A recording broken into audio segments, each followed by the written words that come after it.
Yep, so we're live now. Thank you, Lucy. Excuse me. Good evening and welcome to the Cabinet meeting for the 10th of March 2021. Excuse me. Due to the government guidance on social distancing, members of the press and public will not be able to attend this meeting. The meeting will be available to watch online, watch live and online at www.thurrock.gov.uk/webcast. Excuse me. Moving directly on to item 1, apologies for absence. Lucy, have we got any apologies for absence? None tonight.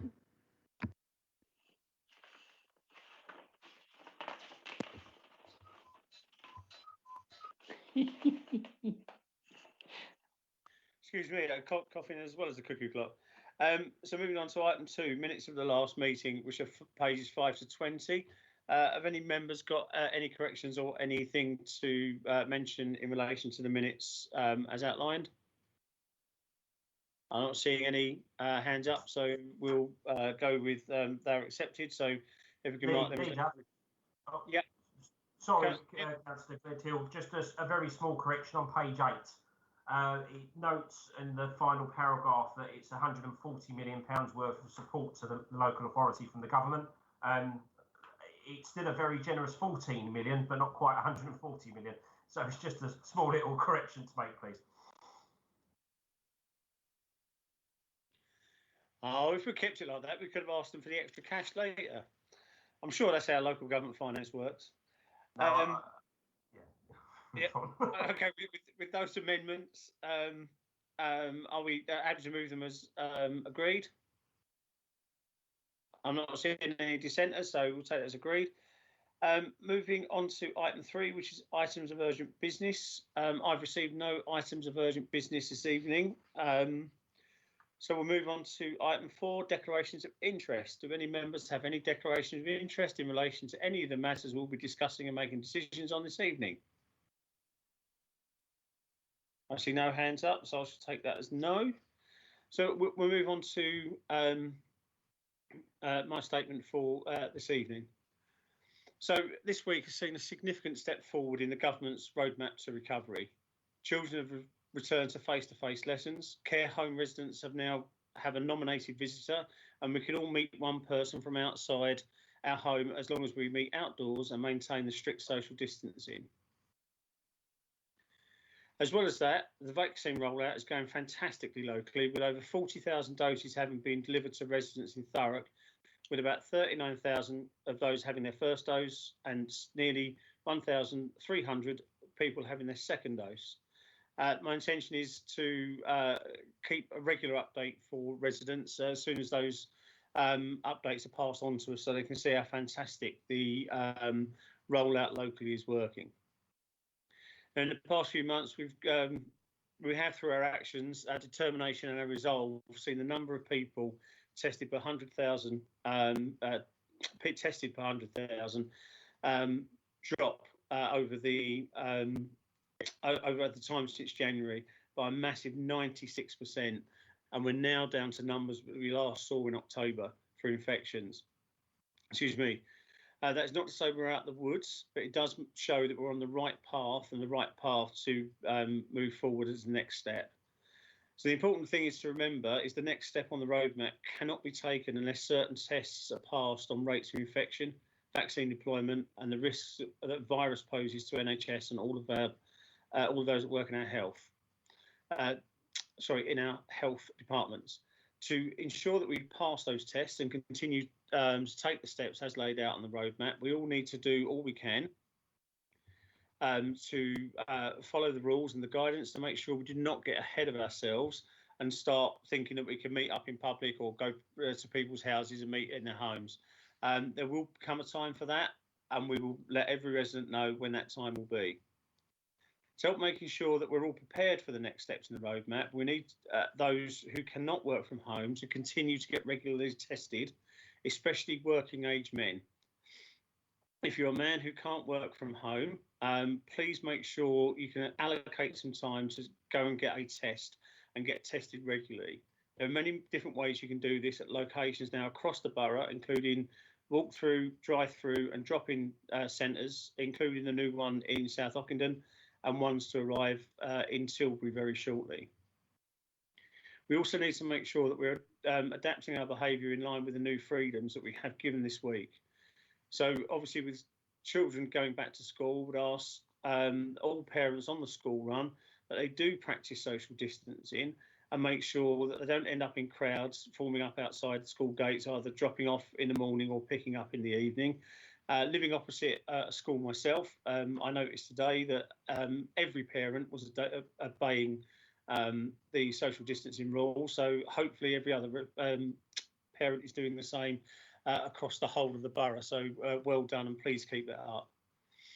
But as the Prime Minister said, there will be periods of time to assess the data before moving on to the next step. This does two things. It ensures that the slow release of the restrictions are working and not increasing the infection rates, but it also gives time for us and businesses to prepare for the next step in the relaxation of the restrictions. So with that in mind, and in preparations for the next step of the roadmap, we will be working with pubs and restaurants and other hospitality venues on how we can help them to open in the outside from the 12th of April, as well as working with the non-essential retailers to again help them open in a safe and COVID secure way. But to help ensure that all of this happens on time, it is going to fall back to us, every single resident, to do what we can. So again, I'm going to urge everyone to remember to follow the simple advice of hands, face, space. If we keep on doing this and we keep on driving down the infection as we have done, we will achieve our ultimate goal of making our way out of lockdown for good. And to show how well we have been doing, a quick COVID stat update. So up until the weekend in the 4th of March, there have been under 18s, 15 that have been tested positive. In the previous 7 days, it was 26. Between 18 and 49-year-olds, there have been 60 tested positive. Week before that, 98. For 50 to 59, there's been 8. Previous week, 21. 60 to 69-year-olds, 8. Previous week, 15. Over 70s, 6. Previous week, 110. The total number of tests carried out that week was 5,526, which was up from 4,964, which is good. And the 7-day positivity test per 100,000 equals 55.6. Previous week was 97.5. And we are now ranked where 1 is the highest and 149 is the lowest. We're now 82nd, and that's moving in the good way from 70th last week. Some of the good news we did receive last week was the huge boost from the Chancellor of the Exchequer announcing that we would be home to one of the country's 8 new free ports. The success of Thurrock Council-backed bid means delivery of transformation change across the entire borough. It will see the creation of thousands of new jobs and see unprecedented investment in Thurrock. Thames Freeport has about 1,700 acres of development land, much of which has already been given planning consent or is part of previous industrial sites, and will unlock countless opportunities for residents who live and work in Thurrock. It will attract billions of pounds worth in private sector investment over the next 25 years and create more than 25,000 direct jobs and up to another 20,000 indirect job opportunities across countless industries, including aerospace, automotive, manufacturing, processing, and they're going to be right here on our doorstep. More importantly, they'll be on our residents' doorsteps. It will mean new specialist training centres to help residents upskill to secure better paid roles in brand new sectors and levelling up our communities. We'll be using the river a lot more to transport freight, as long with increasing the amount of freight that's on the rail network.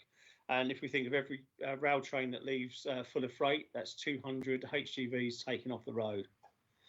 We'll also have a huge positive knock-on effect for lowering road haulage by using both of these, and indeed on emissions by some of the fantastic ideas of electric vehicles and semi-autonomous vehicles that will come through. The port in itself will also help the region on its journey to net zero carbon footprint as a centre for clean energy innovation and transformation, being included as part of the bid. And Thurrock will become more attractive to investors, businesses and entrepreneurs, and home to more opportunities for all of our residents than ever before. And I'll be honest with you, I'm over the moon that government has once again backed Thurrock and our partners. It will unlock countless opportunities to deliver real change with access to training and new jobs, as I've outlined. But importantly, will create a higher pay levels locally within the area. Thurrock is already the port's capital of the UK, as a MP said a few weeks ago, and this new Thames Free port will only reinforce that fact. Of course, as we go through this evening's cabinet papers, I know Councillor Coxall will be mentioning that on his backing Thurrock paper. Moving to our enforcement successes, recently we've seen yet another example of how we are willing to take tough action on those that feel it's within their rights to blight the borough's landscape and cause distress and nuisance to their neighbours. A man living in West Thurrock has been forced to pay out over £3,500 after allowing his rear garden to be used as a dumping ground.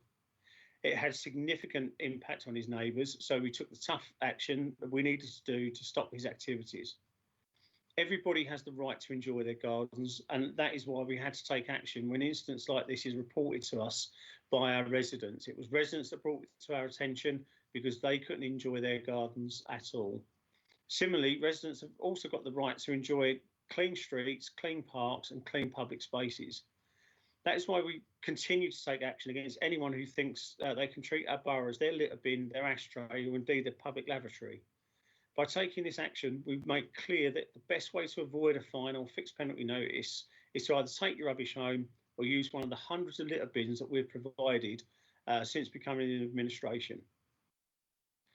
Now, no one can say they've not been warned about this. We've been doing this since 2016, and we will take all the action required to ensure that our residents, the ones that want that lovely clean streets and lovely clean open spaces, can enjoy their homes, the gardens, the public spaces and everywhere else that they use. And don't forget, this action has had a massive effect on the amount of litter that we now see an awful lot less of, and indeed the Keep Britain Tidy scores, which now shows us some of the cleanest streets in the whole of the country, which is absolutely fantastic compared to where we were 5 years ago when we took administration.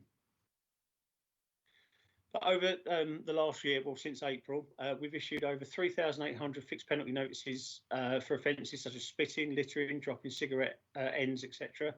Issued over 166 fixed penalty notices for fly tipping, prosecuted 524 people who didn't pay the fixed penalty notices for littering, and also attended every dumped vehicle within 24 hours and removed those that we were able to remove within 48 hours. Again, this is something that I will be addressing in one of my reports later. As I alluded to earlier in the part of the pre-meet, tonight is a lot of lasts. It's the last cabinet of this municipal year. Hopefully, it will be the last cabinet that will be dealt with remotely or indeed as a hybrid as we move back through the roadmap to recovery. And of course, it's Roger Harris's last cabinet meeting this evening. Now, for those who don't know, Roger's been with us for 13 years, has a distinguished career of over 40 years in health and social care. Fortunately for us, he has spent, as I say, 13 years here in Thurrock, which I found out earlier was one of his longest posts at any local authority. And I can safely say that Roger is extremely highly regarded by everybody on Cabinet and will be missed sorely by myself, by Cabinet, by colleagues and officers throughout all levels of the council, and indeed residents. He's had a direct impact on the lives, especially those of the lives that are most vulnerable. His service to the people of Thurrock has been second to none. And I do wish him well for, and I won't use the R word, I know he doesn't like using retirement because I know he will not be giving up Thurrock completely. He will still remain a director on the Thurrock Regeneration Programme. So he's not giving it all up for Thurrock's, but he's keeping his hand in, which is good to know. But I'd really like to thank him publicly and acknowledge for all the hard work he's done throughout his 13 years here. And I would like to ask any other member of Cabinet if they've got any other kind words to say to Roger, please.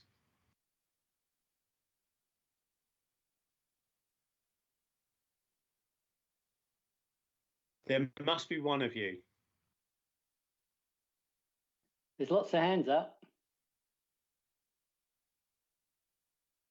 Sorry, I can only see Councillor Johnson's hand. I don't know if I'm freezing again because everyone locked out for a bit then. I think most hands are up, leader.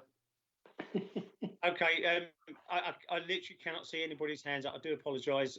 It's definitely something wrong with the system. Oh, here we go. So, Councillor Howden, first of all. Well, thanks, leader. I've worked with Roger for about 11 years now, 7 as the shadow portfolio holder and the portfolio holder. I know for the last several years he's spoken about his desire to give up such a large full-time role as he approaches 60, and that time has now obviously come. There are 2 very brief things I want to say about Roger that just illustrate what a tremendous character he is for Thurrock. The first was about 8 or 9 years ago on Health Overview and Scrutiny. There was an argument brought forward from outside the council that perhaps we should forcibly remove residents from areas like Elizabeth Gardens who are starting to show signs of dementia. It is one of the only times I've ever seen Roger actually get angry, and more to the point, get angry in a public meeting. Roger's commitment to inclusivity and to the support of everyone in our community is staggering, and it's to my eternal regret and irritation that I've only seen Roger angry about 5 or 6 times, and on only 3 occasions because of me. I would have preferred if I could have forced that figure a little bit higher, but that wasn't to be. And also, leader, I would say very personally, when we took control in 2016, I will always vividly remember my first meeting with Roger for the first time as the portfolio holder in that glass room on the 4th floor. I did very much feel like a little boy on his first day of school. I felt entirely overwhelmed at the scale of the job. And I do remember having to tell myself several times in my head, as long as I've got someone of such effortless ability like Roger, then by and large, everything is going to work out pretty much okay. I think that if you talk to colleagues across the region, leader, you'll constantly hear things of tremendous complexity, like IMCs, referred to as the Thurrock model. We have won awards across our nation for having one of the most resilient care systems, despite being the lowest spending care system of any unitary in the nation. Again, that is called the Thurrock model. Credibly, it could be called the Harris model, because Roger has gripped all of those tremendously complex issues with tremendous ability and deftness. So I think the borough is going to be worse off without Roger. We're lucky to have such a tremendous talent like Ian Wake stepping into the breach. I know Roger has got family in Germany and bits and pieces that he wishes to trace in his retirement, and perhaps a little bit of light touch therapy, having to have 5 years of briefing myself and Councillor Little sometimes at the same time, or perhaps some hard touch therapy after that. But certainly, Roger, on behalf of the 160,000 or so residents whose lives I dare say you have touched in a number of ways, but have never had the privilege to get to meet you, on their behalf, thank you for everything you have done.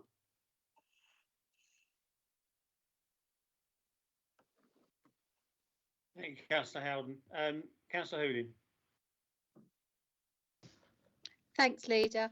I think James has pretty much summed it all up on how we feel, but I just want to add my personal thanks, Roger. You've really been a great help to me over this 6 years of being a councillor, and I couldn't have done without you. You should be very, very proud of yourself, because I think when you're gone, people will be saying, what would Roger do? How would Roger handle that? And that's an ethos that you'll leave with us all. And that's a fantastic position for you to be in. And I really hope you do enjoy all the hobbies and activities that you're going to get up to now. Thank you. Councillor Hebb. Thanks, leader. Roger, it feels like a very long time ago, about 10 years ago to be precise, that we were sitting on that 4th floor in that glass room with my 1-year-old daughter in the room with us when you was taking me through the world of adult social care and health as the shadow portfolio holder. She's now 10 and a half, so you can tell how time flies. But the one thing that's been constant with you, Roger, is your very authentic and visible care and capability that you have brought into this borough, and working with the partners across the borough to genuinely drive some amazing outcomes. I think Thurrock as an entity has seen some of the best of its moments because of your hand holding or your interaction, and equally is also confronted some of its worst moments, notably the Eastern Avenue incident in October 2019. Roger, you will never be forgotten for all the right reasons, and certainly never for the reasons of how you handled things in times of crisis, and not least of all COVID, of course. I think it stands to reason, or it is a sum of your character, that you've built a succession team, you've succession managed a team. We've appointed Ian. I think an absolutely capable, caring candidate. I don't think, I think the transfer of work is going to continue really well, and that's a credit to you. All I'm going to say, Roger, is it has been an absolute pleasure, personally, professionally, and politically, to have worked with you. Goodbye, good luck. Don't be a stranger. We'll see you in touching distance with TRL stuff, but just enjoy your time out of work. I won't use the R word because you'll tell me off, I'm sure.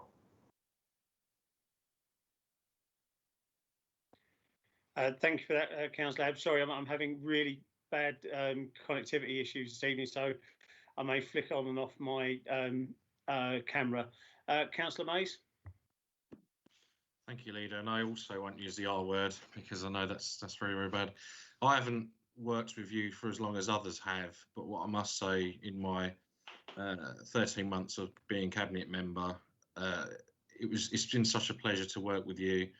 It's a shame we couldn't work in normal times, because for about 6 weeks we worked without COVID. And COVID has obviously massively dominated my time in this role and all of our communications moving forward. However, we have still managed to pull forward with things like the IMCs and numerous other projects. So actually, just a massive thank you from me to say, I wasn't on the glass floor or fourth floor or anything like that, but actually the help and guidance and support and just being a genuine person throughout this has been fantastic, and it's allowed us to get to where we are. And I do want to echo everybody's comments on the fact that I'm sure Ian will be the best Roger he can be moving forward, and I'm sure it will be fantastic. Thank you. Thank you, Councillor Mays. Councillor Watkins? Thank you very much, Leader. I can't place words as eloquently as others before me have done. But again, just to reiterate that the thanks from myself, very much so as well. I know I've expressed these previously about the help you originally gave to me as well when I first came onto council, and in particular on the Health and Wellbeing Board, and even on Children's Services as well. I remember getting you to one side after the meeting, including Ian as well, and normally going through ideas one had developed throughout that meeting, and you always listened, you always took them on board, and I believe you even ended up actioning a few as well with Councillor Holden, which was always a delight to hear. So especially someone so new into the role, in going forward, and the support as well you gave me in the leadership roles as well when I took on cabinet. So all the best. I'm going to miss talking about football with you pre-cabinet and post-cabinet. But all the best for your future, and thank you for everything you have given to Thurrock. Thank you, Councillor Watkins. Councillor Johnson? Thank you, Leader. As a councillor, Roger, it's always been a privilege working with you, but even more so since I became the housing portfolio holder. Your support and assistance have been immense, and your dedication to whatever role you were asked to undertake, and your commitment to the people of Thurrock could never be questioned. Although I know that you favour Councillor Howden's remit over mine, considering the amount of times you cut short my meetings with me just to speak to him. And considering this season's football results and performances, it's a shame that I'm losing a Spurs fan to berate, as that's something quite new to many Hammers fans. But seriously though, you've always been willing to take out of hours calls from me. You know, we've discussed a lot of things. On the odd occasion, you have said no to me. And when you have said no, I've realised that it probably is because it's an impossibility. I've accepted it. As I said, your knowledge is unquestionable. And the housing department has been very well represented by yourself and your very able assistant director, Carol Invest, who unfortunately is also leaving us. And whilst I'm quite sure the new incumbents will be equally as helpful and professional, I do have to say to both of you that you will be missed. So I'll just finish by saying good luck for the future in whatever life throws at you. Thank you, everybody on Cabinet. I know Roger's had to go through this morning with a surprise at the Directors' Board. So I'm not going to continue his whole day of humiliation on the day that he mainly leaves us in total. I was unaware that you've got relatives in Germany. As a regular visitor to Germany, you will love it. It is a lovely place to go. The language is relatively easy to pick up, he says. Yeah, you'll just love every minute. So, Roger, thanks for everything. But the day isn't over yet, so we have to plough on with now with Cabinet, and we'll now move on to the next item, which is item 6, which is briefing on policy, budget, and other issues. Has any member got anything to deliver on briefing on policy, budgets, and other issues? I'm hoping that everything's caught up with me as I've seen no hands, which is absolutely great. Petitions submitted by members of the public. Lucy, do we have any petitions submitted by members of the public? No, none tonight. That's great. And moving on to item 8, which is questions from non-executive members. Lucy, do we have any questions from non-executive members? No, none tonight. Okay, that's absolutely fine, thank you. Sorry, I was just losing my voice again. Matters referred to Cabinet as for consideration by a Review and Scrutiny Committee. Barry, sorry, you've got your hand up there. Councillor Jeffries has got his hand up. Sorry, I don't know what the delay is here, but everything. Oh no, now it's just popped up. Thank you. Thank you for bringing that to my attention. I think you may need to put your physical hands up as well. The connectivity at my end is terrible. Sorry, Councillor Jeffries, would you like to? That's okay. Thank you. Thank you, Lee. It's more of an observation to say that we've got 2 papers on the agenda this evening. Both had questions from councillors to full council. And I'm just observing the fact that they could have actually turned up today to ask those questions, and they haven't. Yeah, actually, it's a very good point, Councillor Jeffries, and thank you, Councillor Johnson, for pointing that that he was had his hand up. Yeah, you're actually quite right looking at that. Both of the questions to me appear as papers this evening. I have asked Democratic Services to send my answers out already to the relevant members, indeed all members, following the last full council, but yeah, I'm surprised I've not been asked. Now you've raised that. Thank you for bringing that to my attention. Apologies for missing you. I'll try not to race on and see if there's any hands suddenly pop up, but if some do, please someone wave so I can wait a second to catch up. So sorry, Lucy, matters referred to Cabinet for consideration by Overview and Scrutiny Committee, other than those where we will report. For instance, I was at Overview and Scrutiny last night, as was Councillor Hoolin. Is there anything specific? No, none tonight either. Okay, thank you very much. In that case, item 10, which is the Lower Thames Crossing Task Force Update Report, which is found on pages 21 to 24. Councillor Massey, would you like to bring your report to Cabinet, please? Thank you, Chair. Good evening, Cabinet. This is the report of the Lower Thames Crossing Task Force, last updated the Cabinet on the 11th of November 2020. I'd like to briefly mention the committee's terms of reference, which are to create a responsive working group to discuss and make recommendations in relation to the environmental, economic and social aspects of the Lower Thames Crossing. As set out in the report, the Council remains principally opposed to any new crossing in Thurrock. However, that being said, withdrawal of the Development Consent Order, or DCO, and a new team at Highways England have led to a greater sharing of information and improved communication between the parties. The Highways England DCO was withdrawn. This is a consequence of issues relating to the application and consultations. Cabinet will be well aware of previous consultations conducted by Highways England, latest of which being carried out during the start of the COVID-19 pandemic. And although no new consultation is officially announced, it is not beyond the realms of possibility that a further consultation may take place in 2021 before Highways England seek to resubmit a DCO. In December, the task force met to discuss the next steps following the DCO withdrawal and looked at the planning inspector's note of its minded to refuse letter.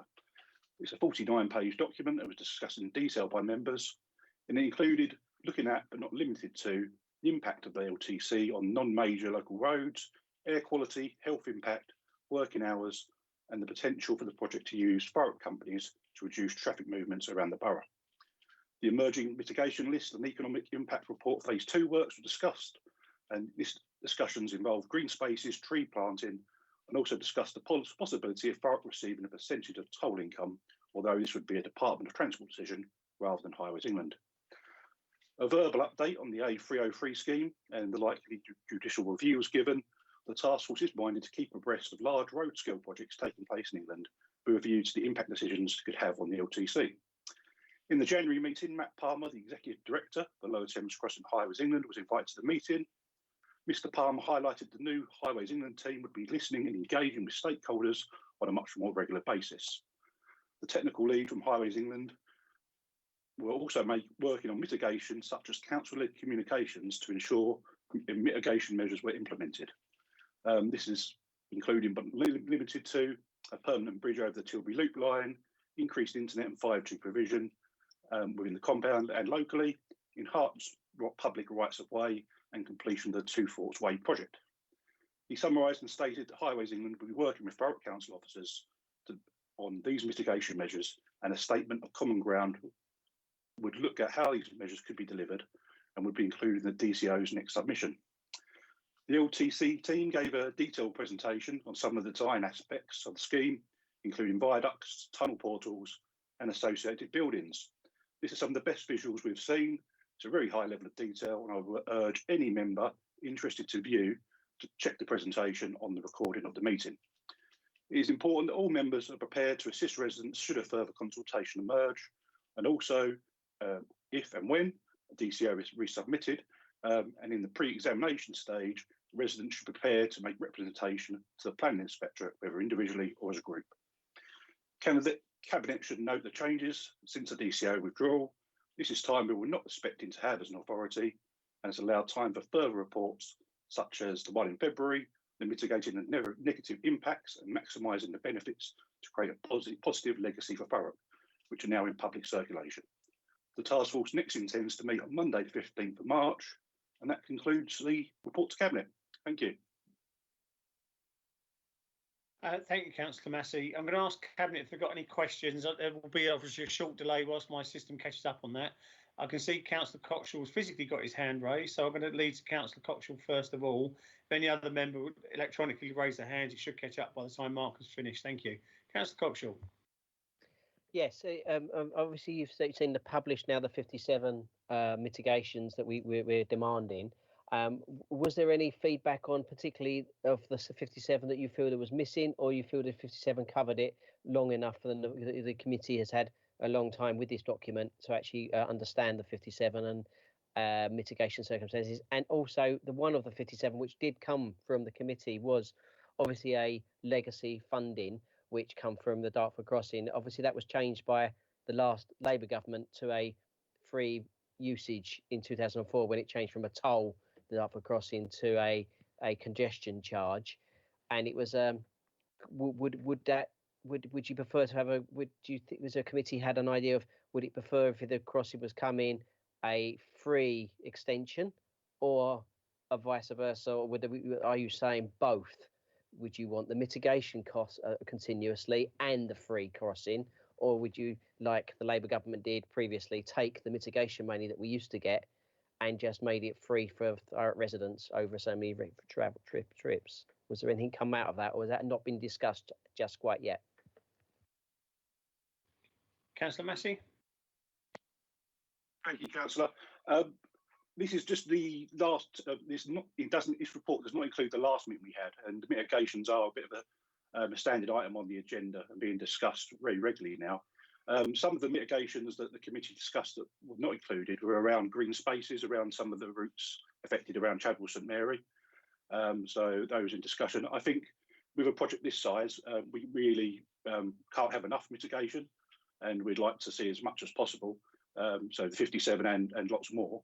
But we've now got the time to actually have these discussions, which before we were up against a bit of a deadline. We've got a bit more time now, so we can keep developing those ideas, keep members engaged, bringing ideas forward. It's an ongoing thing. And now we actually seem to have a lot more two-way communication with Highways England. We're actually having these discussions and being able to actually get some of them now, so that's absolutely fantastic. In terms of mitigation and fees and tolls, the committee did discuss whether we could a fixed percentage of tolls, but again, this like I said would be a Department of Transport decision, not Highways England, for sort of like a long-term mitigation for our.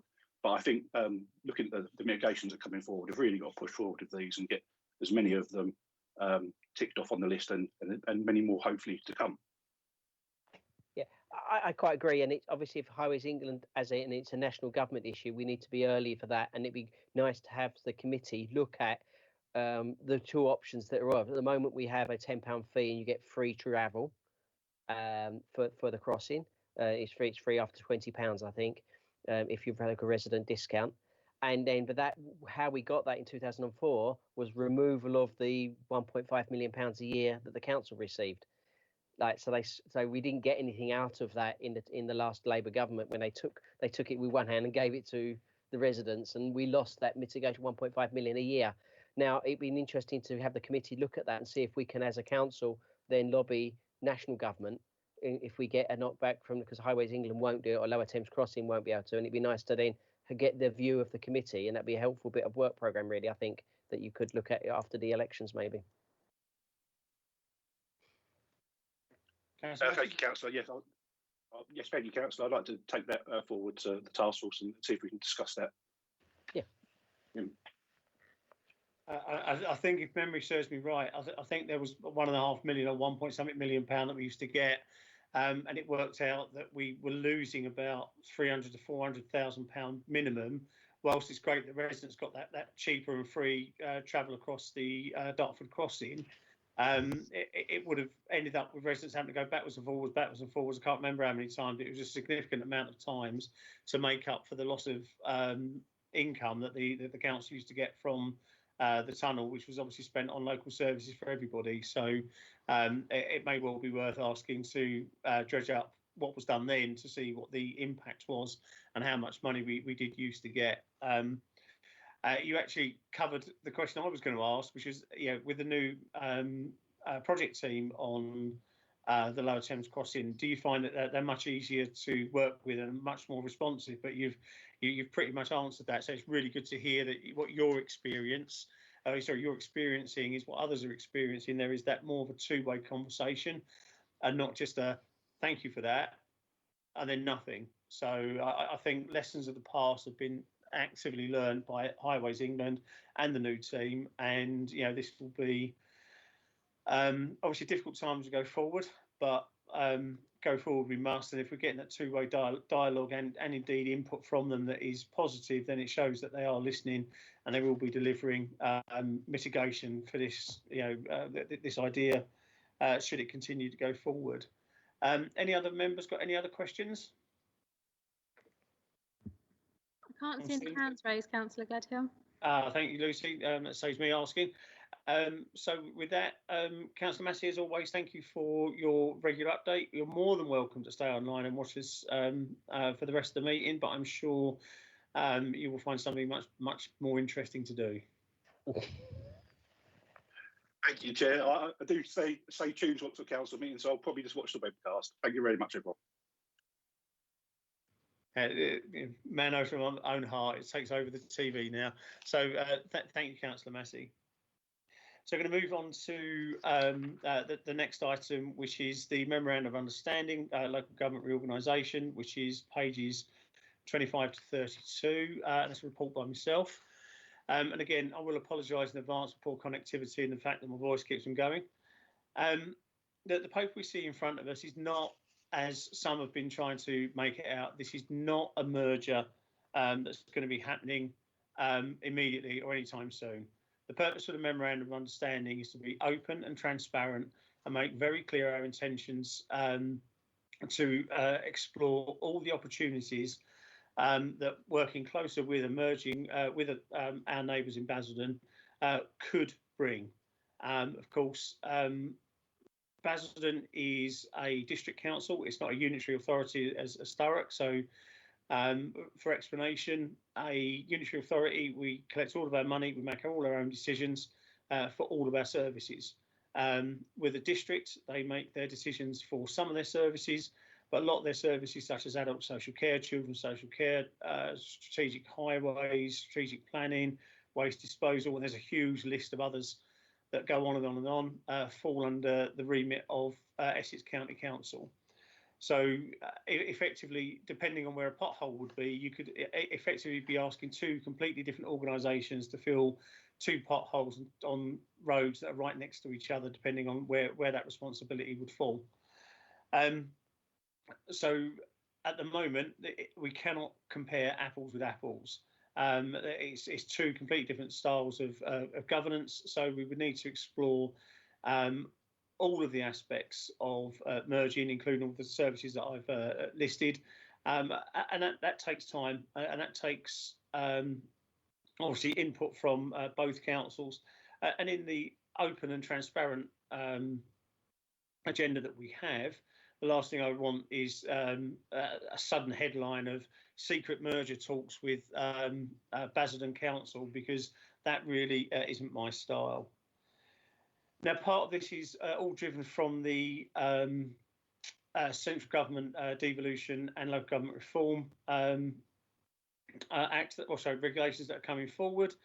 We saw last year, in between lockdown 1 and lockdown 2, that central government was sticking to its manifesto commitments to look at reorganising the way that local government works.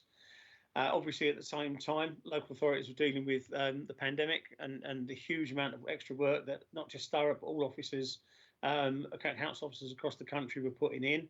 And as we saw numbers increasing nationally, obviously that was put on the back burner until this year. But in that time, we saw certainly in Essex County Council put forward their plans and their suggestions for local government reform, which included outlining what should happen to Thurrock and what should happen to Southend. Now, as I said, both Thurrock is, and certainly Southend is, a unitary authority, so we've been used to making our own decisions for us since 1998. So to be told by another outside organisation this is the best way to reform obviously didn't go down too well, certainly with me, but equally with a majority of Essex districts and unitary leaders. So we need to be prepared for that. And as Overview and Scrutiny said last night, in this case, information is power. And the only way that we're going to get that information is by signing this MOU and start working much closer together to get all of the positives, all of the risks, and all of those together to decide whether merging would be the right thing to do. So one of the questions asked at Overview and Scrutiny was, will you be going to the residents with this plan? Well, at the moment, there is no plans. This is the whole point of this Memorandum of Understanding, is to start to get those plans in place, should they be needed, to see what the risks are, to see what the opportunities are, and to be able to give an informed, an informed decision for residents to be able to make based on what we know rather than what we would assume. Of course, Basildon has moved on in the 30 years since this was last sort of floated, or nearly 30 years, sorry, since it was last floated. So has Thurrock. So we can't look back to the past and say, well, we didn't do it in 1996 and 1998 when we became a unitary authority. So why should we do it now? Well, as we know, things have changed, and we need to be up to date with what is happening. And again, this is where this MOU comes into place. And again, I'd like to thank all the members over your scrutiny last night. It was a really good discussion. There was uniform acceptance and agreement with going forward with the MOU, including as long as we have to understand what the status quo is and what would remaining the status quo would also mean. As certainly one particular member said, with Thurrock on the grow, as we heard with the Freeport, and we'll hear again from the Freeport from Councillor Coxall a little bit later. Thurrock is moving forward at a pace, and we'll move forward at a pace. And if we can do it on our own, should we do it on our own? Well, again, we'll never find that out until we actually find out what the benefits are by signing this MOU and undertaking this work. Will residents be consulted in this? That was one of the questions from overview scrutiny. As I say, as soon as we get to that point and we're in a position to consult with residents, obviously we will do. Of course, central government will bring out new legislation in relation to this. It's expected in the summer, but depending on what's happening nationally, it may be later in the year or early next year. But we really do need to be prepped up. We need to be able to say with a hand on our heart, this is why we should do this, or indeed this is why we shouldn't do something. And rather than being dictated to via either Essex County Council, via other local authorities, as any local authority can put plans in for local government reform, or indeed if central government change their current approach, which is not a top-down but a bottom-up change in local government, which to be honest is one of the things I thought was really refreshing in the summer to hear, that it had to be a universal acceptance in all the local authorities that were involved. My understanding is that will change to the majority of local authorities that are involved. So again, not knowing what government will put forward later in the year, we just need to prep up for every possible scenario. I have been in liaison with the leader of Basildon Council over a number of months in relation to this. It's not an easy, quick thing. It's okay. Yes, it is a relatively short report, but this is just to outline that we're going to start a process. We both accept that there will be an awful lot of work to do on this, and the benefits it could unlock would be fantastic. Again, Basildon, as we know, is really well known for manufacturing. Marconi's is famous for Basildon. It's got the largest tractor factory in Europe. I think Mark might correct me if I'm wrong on that one. There is a huge amount of aerospace, defence, and all sorts of manufacturing that take place in Basildon. Of course, they will need goods, and wherever those goods come from, well, they'll probably come through our Freeport. So you can see that there is a potential opportunity there. I'm not going to get drawn into minutiae of, what does this mean my council tax will go up? Does this mean this will happen or that happen? Because we're nowhere near that stage yet. This is what this MOU is about, is to establish what the minutiae will be and how that will impact on the residents of both Basildon and Thurrock. So with that, I'm going to have to ask Lucy again if any members have got any questions. So if members have got any questions, you put their hand up. I can see Councillor Coxall waving. Yeah, Councillor Coxall and Councillor Howden both have their hands up. Councillor Coxall first. Thank you very much, Leader. Yeah, I'm really glad you used the word transparency. I think that's going to be throughout this administration. We've tried to be open and honest as quick as possible.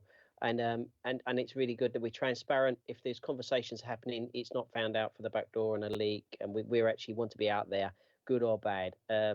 It then gives you problems of people asking questions, and it's good to ask questions about council tax and but as you said, we're not there yet.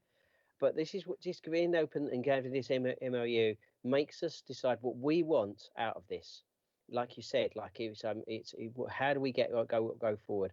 For years, we've been on the back foot. We've made the decisions with central government and changes and what they offer. We've just had a discussion about the Lower Thames crossing. It was put on us, and we were on the back foot. And we've actually been working hard over the last few years to get a committee, get the conversations going, and when that happens in major infrastructure decisions or major local government reform decisions, we've got to be out there and know what we want, so we're ready for central government when it comes to us.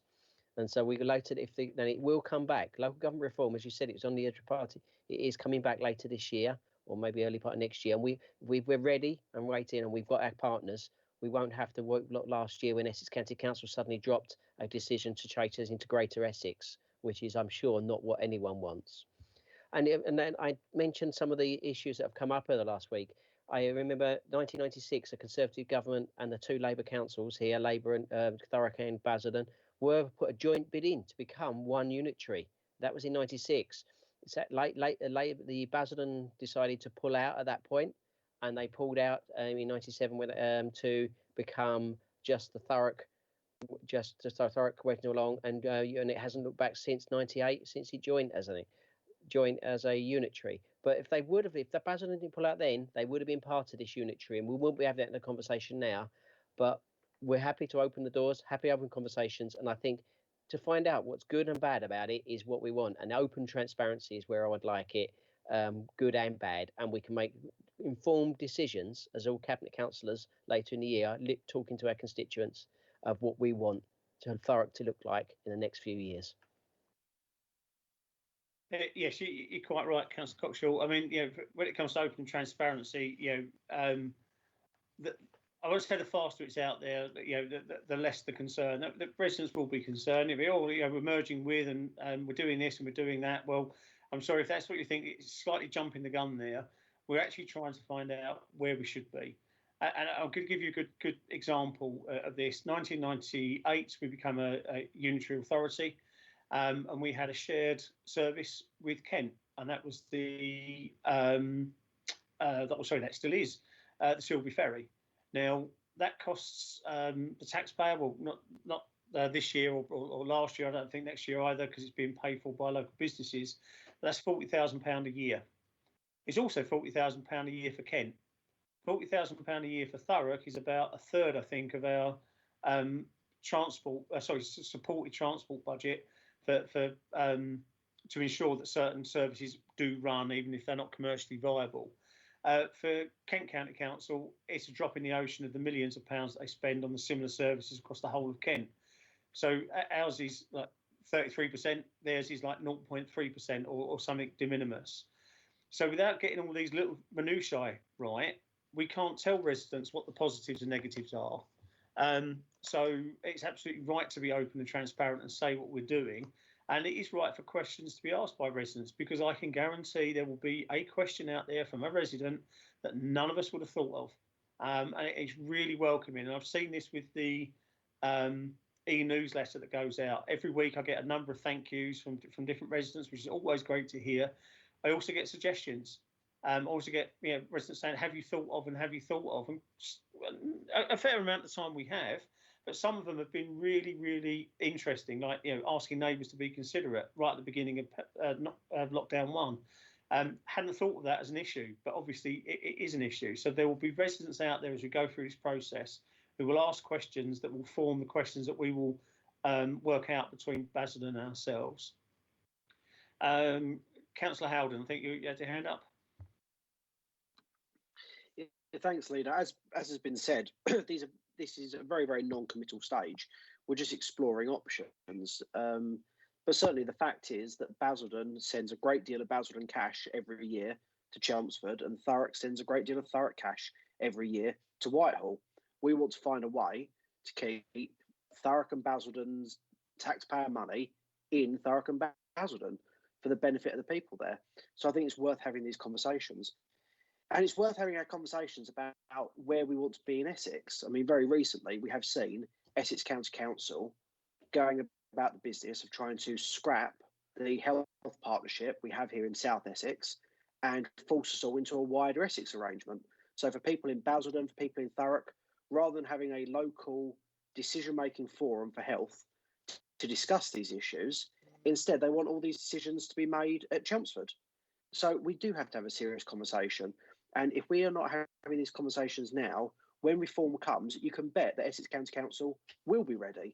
They will be ready for their arguments to strip Thurrock of power, to continue to not give Basildon a fair shake.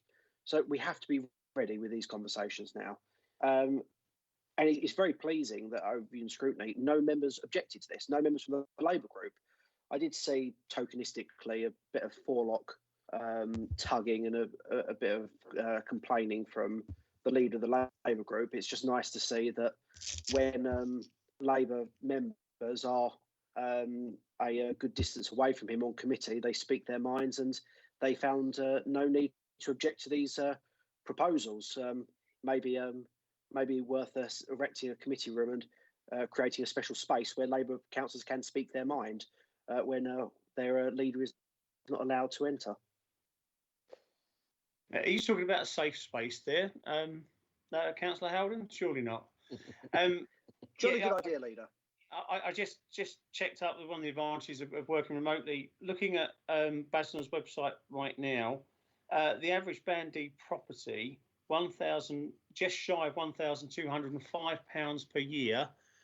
Their council tax goes to Essex County Council to deliver services in Basildon. As I say, I'm not going to list them all again, but adult social care, children's social care, getting rid of the waste, picking up the waste, that's dealt with locally, but the actual disposing of it once it's been collected. There is a whole raft and list of these things that Essex County Council do as part of their county responsibilities. And of course, that may not change. It may well, no one knows what the outcome of this MOU and the questions will be. I certainly don't. We can all see positives. We can perhaps think of some negatives. And being quite sort of close to local government, I can remember back in '98, I thought it was very, very odd that there was still a county and district system, having worked for a local authority for a number of years at that point, that was just responsible to itself. The Corporation of London, obviously a slightly anonymous local authority, but one of the richest in the country, where all the decisions it makes, it enacts, which was no different to what was going to happen locally. And it was the right thing to do. It was definitely the right thing to do for Thurrock. Will it be the right thing for Thurrock and Basildon to do that together? Who knows? But what we don't want to do is, as I say, repeat the problems of the past, ending up with underfunding, where things hadn't been taken into consideration properly. I know that's happened recently at other local authorities where they've merged and joined up as unitary authorities. And we need to learn from other people's mistakes and make sure that we don't mirror them and end up with a massive hole in the budget for, say, adults, children, adult social care, for instance. Looking at Roger's face on my screen, knowing how hard Roger worked over the years to get that deficit down and to break even year on year, which is one of his many achievements in the 13 years he's been here. But we need to make sure that we don't go down that path again. I know this is going to the relevant committee at Basildon, I think, tomorrow.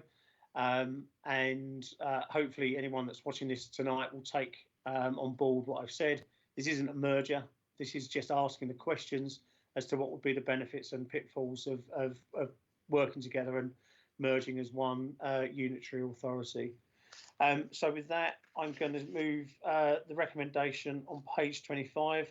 The Cabinet agreed to enter in a memorandum in the form of Appendix 1 with Basildon Borough Council. Is all that agreed? Excellent. Thank you very much. Excuse me for voice going there. So if we move on to item 12, which is the financial update quarter 3, I'm going to hand over to Councillor Hebb. Councillor Hebb. Thank you, Leader. This is the usual outturn report for the quarter, so quarter 3 in this municipal year out of the 4. In brief summary, I'll start with a brief summary. The council is forecasting a break-even position in year in terms of its spending. I think the thing I reflect on with that, Leader, is a number of things. One, a year after COVID, a once in 100-year adult-centric crisis, the council is able to have a balanced budget for an in-year balanced budget without the need for an emergency budget. And I think that comes back to a number of things, and it's a number of thank yous actually. I think it's thank you to our officers and workers at the council who have adapted and reacted to a large-scale crisis that none of us have had any experience in whatsoever, but also to services for also managing resource and seeking to make sure that resources applied as best possible to confront the challenge, but also being responsible and prudent where possible in terms of day-to-day management. I think there's also thanks to the national government leader, where we talked about a budget around the amount of support that the national government have provided local authorities in general, of which we've received just over 14 million against a total pressure of 17 million directly linked to COVID. And I think we should also be thankful for the previous surplus position that this council had. Again, something which was born from the approach that our authority took shoulder to shoulder as a political group, set of groups, and it yielded a surplus which was originally intended, as we know, for discretionary spending on things that we would otherwise prefer to have done, but the need to inject and invest on COVID reactions was critical, and we can be thankful for that surplus to enable us to do that without having to draw on reserves in year. So in large part, I won't go over the forward plan. We've debated, discussed that in public exhaustively since January, or partly in December actually. So we know where the budget is for next year. But if I just flick through the report, the key pressures are, as expected, around people services, albeit adult social care have managed to come in just slightly at the moment under budget variance. That is obviously supported by government intervention, or not intervention, but support in terms of the grant funding, the excellent management of the service team on the shop floor, on the coalface, as well as those leading it. But we know that adult social care needs support. We know that we have been investing to support some of the more intimate care markets which have been heavily impacted by COVID-19. And we know those pressures are going to be growing as we start to come out, hopefully, of COVID through this year. Hence our plan for injecting over 2 million or 2.5 million, before Roger corrects me, in terms on adult social care. Roger's nodding into the future, because we need to do that, because that's a service that at some point we'll probably all use, or at least our loved ones may use. And frankly, there are circa 160,000 residents who need that security of service for themselves and their loved ones. Children's services has had a significant pressure, about 1.8 million, largely around high cost, high need specific placements. There is an extraordinary amount of work going on. Again, the team are doing everything they can to make sure that placement quality is absolutely what it needs to be, but also being prudent with that. There's a whole piece of work going on around that. It is a high pressure area.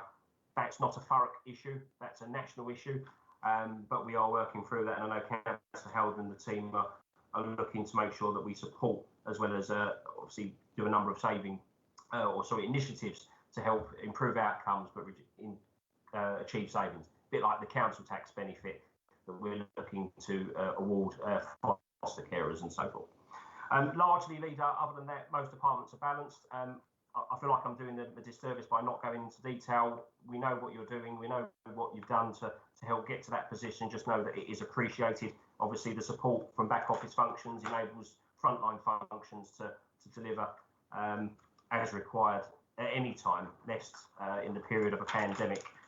And then, leader, I'll just close on the capital programme in terms of progress against that. Appendix 3 has some detail around some of the larger schemes, of which the scheme has been reprofiled because of the various requirements within the project.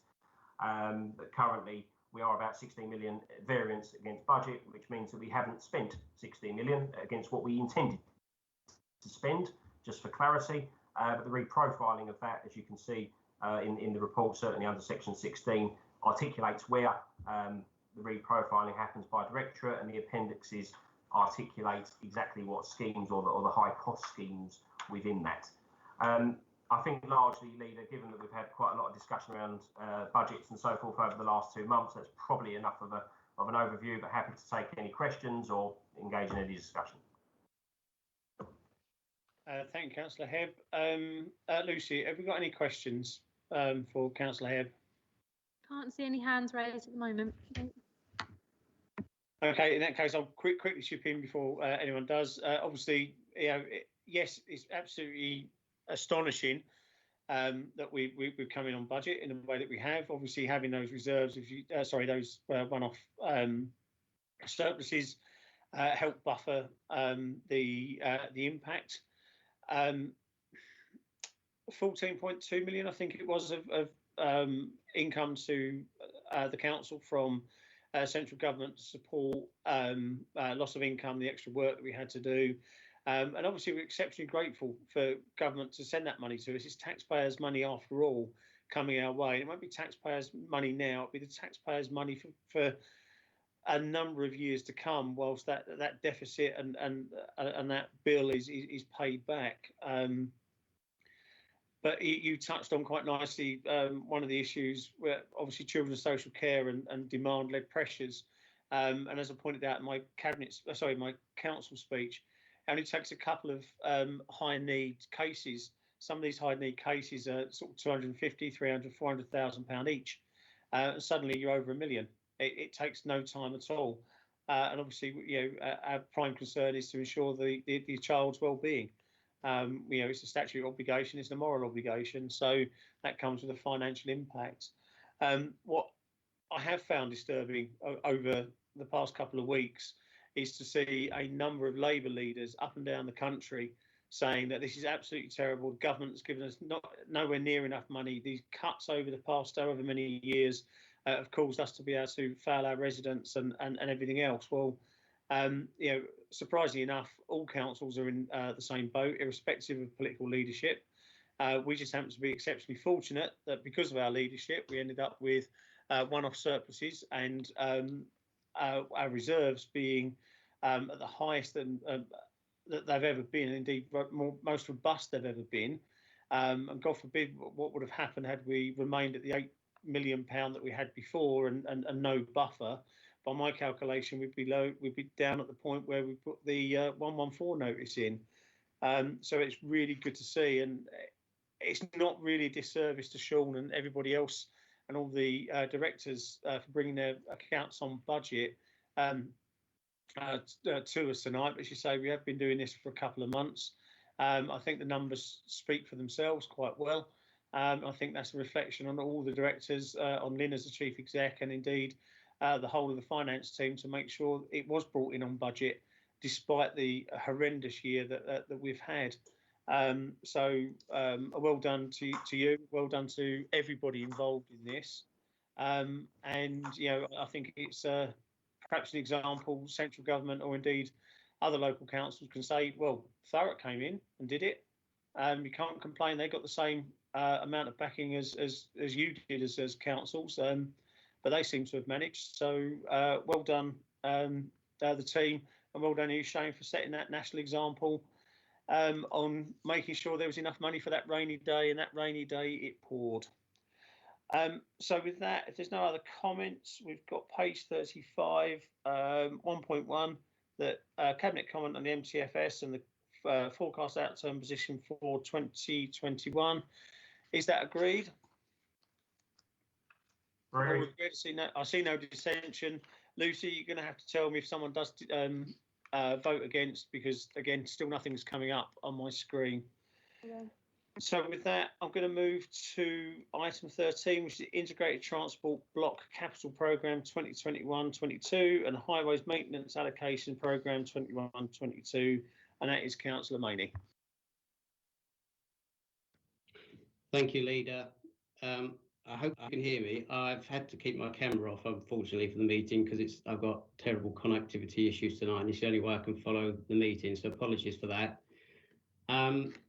So it's another financial year, so that can only mean another thing, as you say. It's another exciting ITB capital programme and highways maintenance block allocation report, which I'm glad to present to Cabinet. To confirm, Thurrock has been awarded by the Department for Transport an ITB funding allocation of £971,000, which the Council will use over the coming year to enhance and deliver our transport infrastructure and transport services. Our highways maintenance block is likely to be in the region of £1,938,000, and this will be used for the upkeep of our extensive highways assets. Obviously, it's not possible tonight, Leader, to detail every scheme or item of work which the allocations will be used for, but that isn't the purpose of tonight's meeting anyway. But there is a lot more detail on the likely schemes and things that we funded in the appendices accompanying the report. But in terms of the ITB programme, the areas of focus this year are detailed in the table at 3.35. And personally, I think it's notable that road and pedestrian safety will continue to be our utmost priority, with £750,000 allocated to safer routes to schools, road safety engineering, and a new intervention programme. And I think it's worth saying a few words about that. As Cabinet will know, previously we agreed that the main areas of focus for road safety should be around schools, safer routes to school, and the main high category routes in and out of the bus. The 2021-22 programme proposes a new area of focus, and this will cover roads which were previous outside our area of focus, and these will be mainly residential roads. This will be underlined by a new policy, which will move away from the ad hoc approach that we've frankly taken hitherto. But I think this is one of the most years roads where, up until now, we've not always been able to accommodate the majority of requests because it hasn't fitted with our policy. We've seen at the council a decrease in requests for minor road schemes works and an increase for intervention in residential roads. And I think this is evidence that we're not only listening to residents, but we've been able to move away from the areas we've previously focused on because there has been so much success in delivering there. I don't think there's a lot more to say in relation to the report. As I say, there's information in the appendices, but I'm happy to commend the report to Cabinet, particularly the recommendations on 67 to 68. In doing so, I always like to thank the highways team and the transportation team, because they always manage to deliver. Like everybody, they've worked under extremely difficult circumstances this year, but I think they've excelled themselves and they've risen to the challenge. And I think that is reflected in this report. So I'm happy to commend that, and I hope the members will agree with the recommendations. Thank you, Councillor Maney. You managed to stay online pretty much all the way through there. There was a little bit of a max headroom moment at my end at one point, for those that are old enough to remember that. So I'm going to move to questions. Any member got any questions in relation to Councillor Maney's report? Lucy, anyone's hand up? No hands raised. Okay, I'm not going to go over exactly what Councillor Maney has already said. This is always good. The devil's in the detail, but in this case, it's good detail. So any resident or indeed elected member wishes to find out where we're going to be spending this money and what the projects we're going to be doing, they can find that in the report and the appendices. So I'm going to move to the recommendations on page 67 to 68 at 1.1 to 1.5. I've got no intention of reading them all to not only save time but my voice. But are we all in agreement? I see thumbs up and I don't see any objections. So with that, I'm going to move those as agreed. So thank you, Councillor Maney, for your report. And we'll now move on to item 14, which is the contract renewal for litter enforcement, which is myself again. The report in front of you, as you can see from the executive summary, outlines that after our initial trial in 2016 and subsequent award of contract, we're now at the point where we need to look at renewal of the contract with our current provider or indeed others. As we know, this was introduced in 2016 to issue enforcement notices to residents who still think our streets are their litter bin or their ashtray. Quite frankly, something that the vast majority of residents in Thurrock find abhorrent. It costs them as taxpayers a huge amount of money each year to clean the streets, and it looks terrible. And I will continue to say this until the day that I'm no longer a councillor. As Chief Executive will remember, that day one, after being made leader of the council in 2016. We walked through Grays High Street in ankle-deep rubbish at times, and that's just not acceptable. And whilst, yes, some rubbish does blow out of bins, a vast majority of the rubbish that's on the street is dropped by residents. Now, over the past 5 years, we've seen, obviously, our Keep Britain Tidy increase, as I said right at the beginning of the meeting, where our streets are much, much cleaner. And that's down partly to, obviously, the litter enforcement that we're doing. It's down to the great work that our environment team do to keep our streets clean.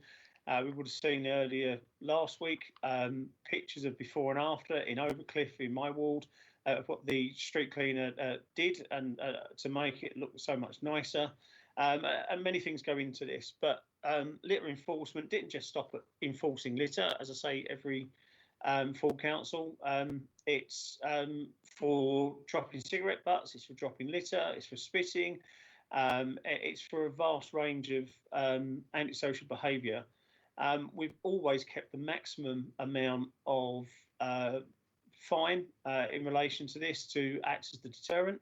I'd like to say that figures have dropped over the years, but as we would have seen from the report that should have been delivered at full council in both January and February, we do average about 5,000 tickets per year, of which a vast number of those are paid, but there are some that remain unpaid, which the council then have to chase, which again we saw from my earlier statement, 520 odd this year.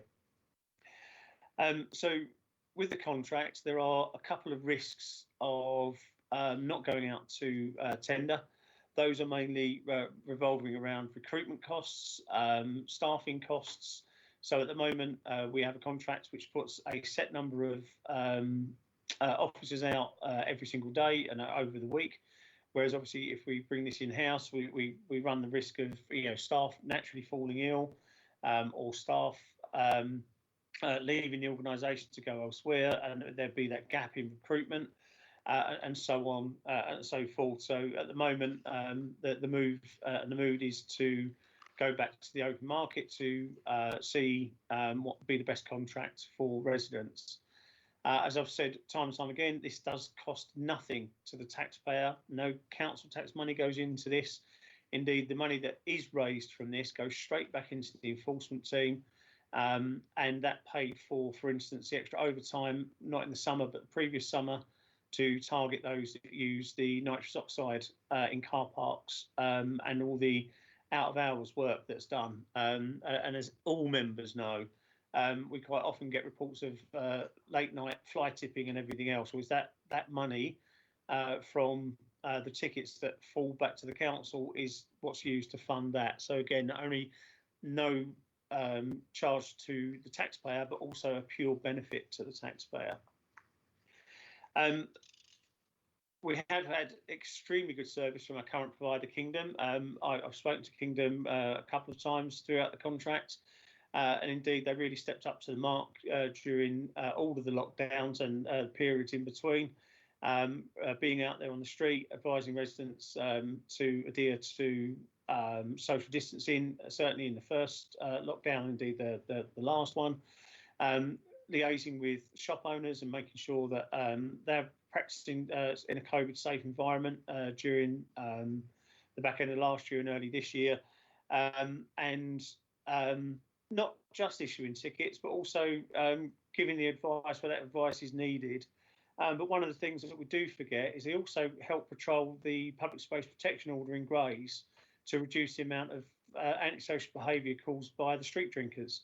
And obviously we can't really comment for last year because obviously COVID was COVID, but the year before we started to see a reduction in those that were street drinking. It wasn't a stop, unfortunately. There's still some that are determined to go out and ruin our town centre.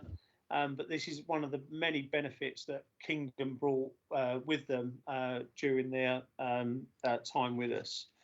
So for me, it would be, as outlined on 2.2, to agree to delegate the authority to tender and subsequently award of new contracts for the environmental enforcement services and so on. And that would be my recommendation to move forward. So with that, do I have any questions from any members? Councillor Watkins has his hand raised. Oh, sorry, Councillor Watkins. Thank you, Leader. I won't go over the comments you've raised in order to not repeat. Obviously, I echo the work that Kingdom have done since their contract obviously has come forward, and obviously the work that our fantastic street cleaners do. I just really wanted to emphasise that point in relation to the street cleaners. Obviously, they do a wonderful job going through the entirety of the borough, from the streets to the parks to our open spaces to clean up the mess, unfortunately. But people live. There's no getting away from it. It is what people leave. You mentioned earlier about the bins, the numerous amount of bins we have across the borough, which obviously we introduced a couple of years ago as part of the review which we did, which enabled a greater number in the right places. And there's no excuse for people to drop litter, to leave dog mess, whatever the cause may well be, which blights the borough. But then also means that our crews have to go out and clean up that mess. And it is a shame to see that whilst but people still do it, and obviously that goes for fly tipping as well. And I welcome this paper and the continuation of ensuring that we do apply the right enforcement levels to try and stop those who believe it's an acceptable thing to do, and to show them that this is not acceptable. And yeah, just once again, I thank the wonderful teams which we have, who have to go out there every day and clean up, and they do a fantastic job. And the before and after pictures which have come out are a demonstration of that. But even the Keep Britain Tidy scores, as you've alluded to, the best we've ever seen, beating England averages, beating the London averages, some of the best this borough has ever seen.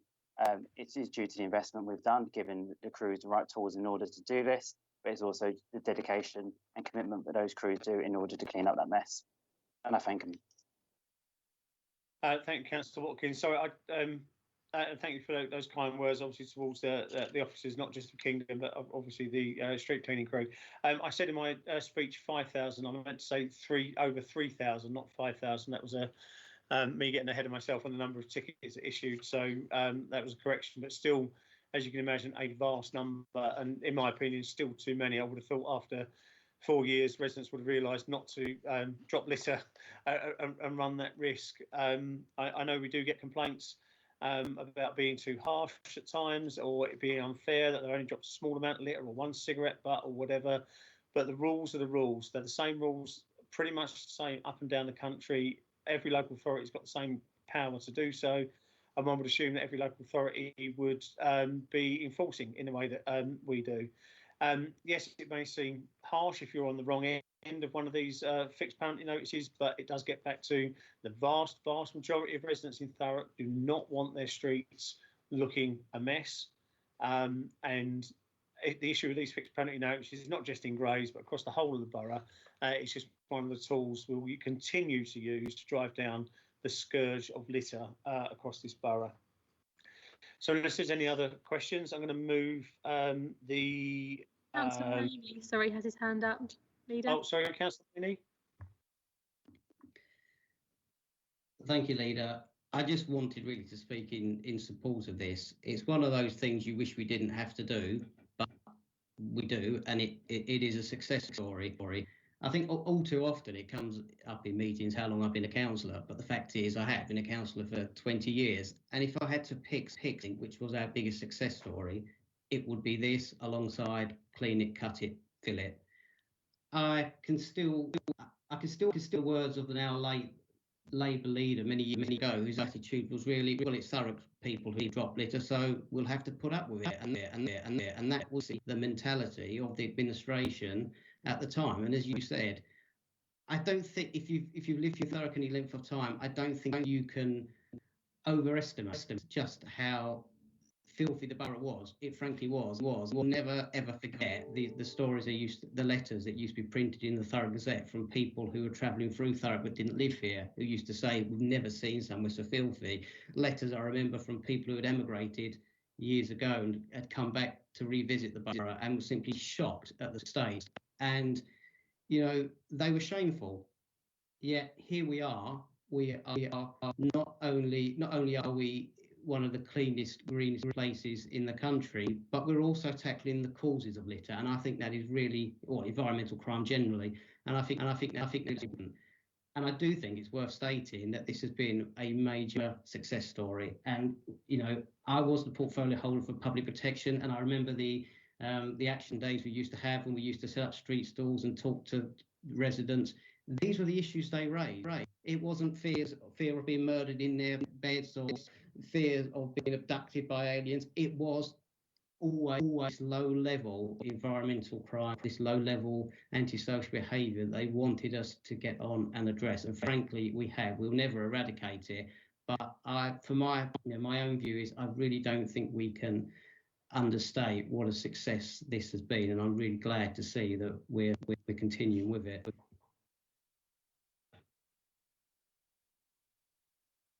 Thank you, Councillor Maney. Are the streets litter-free? No, they're not. Will they ever be litter-free? I would hope so. As I said to earlier in the meeting, as a regular visitor to Germany, there are places in Germany where you just don't see litter. Indeed, people chase down the street if the paper napkin that they're holding gets blown out of their hand to make sure it goes into a bin. And it'd be lovely to see that across Thurrock. But we do see much cleaner streets, and it is in part because of this action that we've taken. And I can remember exactly, you remember the same conversations I did of previous administration, which is, well, local people drop it, we'll just have to pick it up. And it's that old, it gives somebody a job attitude. Well, quite frankly, yeah, it does give people a job. It gives, at the moment, Kingdom officers a job to issue out tickets for those that think it's right to throw rubbish on the floor. Would I be happy for them not working for us? Only in the sense if there was no people dropping litter. With that all said, page 86, recommendation 1.1 and 1.2, is that all agreed?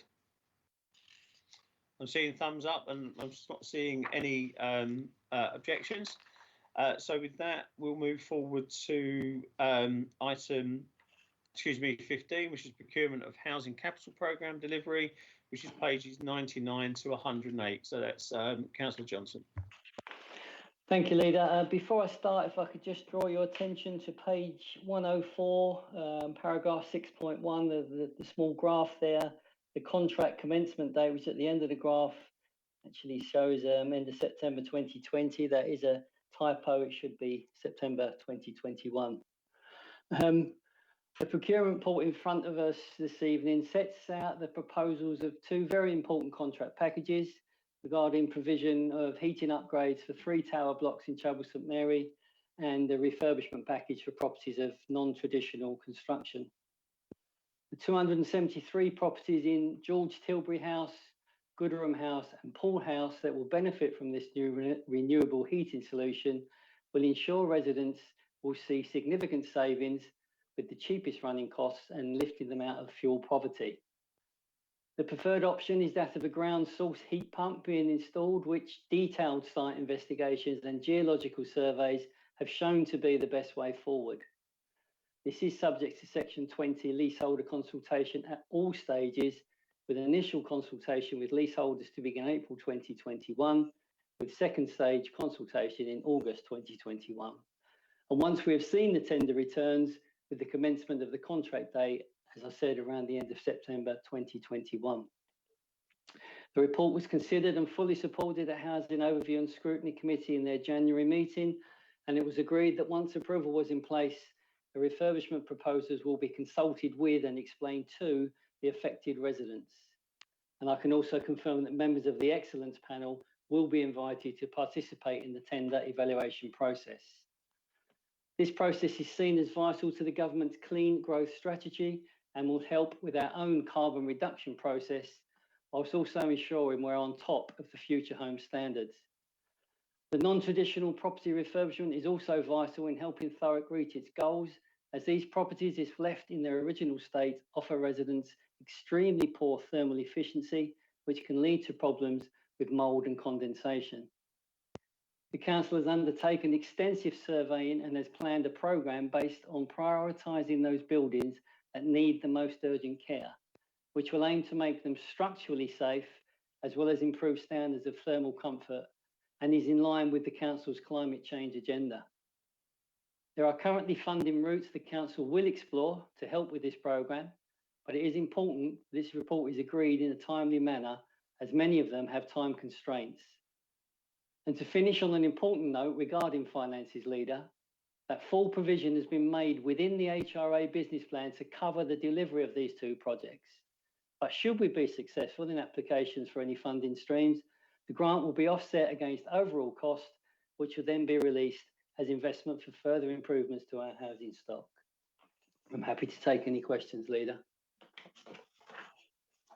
Thank you, Councillor Johnson. Lucy, any hands up? No, no hands up. Okay, I'll very briefly sort of touch on this. I mean, this is really exciting news. As you know, if you watch television, certainly there's certain adverts out at the moment which make clear that some of the largest amounts of carbon we contribute as individuals is through our heating. So having these heat source pumps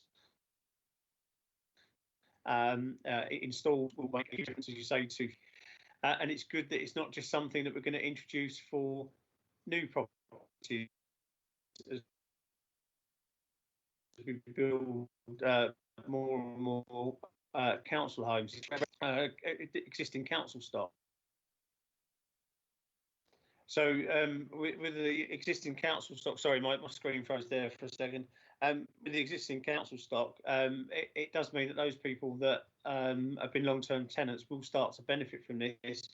And I'm really glad to hear what you said. You know, if we get the money from elsewhere to cover this particular project, then we'll reinvest that money into other areas that will still need this. We've got nearly 10,000 homes. We can't do them all overnight. All of them will be completely different. Having done a number of seminars in relation to this, not just the overall and this how good it is, but actually the delivery aspects of it in the past. This will be quite a complicated, long rollout. But as each one is done, that's one resident that's in a much better position, less likely to be in fuel poverty, and also not contributing to global warming, which then obviously fits in quite nicely with our emerging green agenda. So with that, I'm going to move to the recommendations on page 99, as outlined at 1.1 and 1.2. Are those all agreed? I'm seeing those.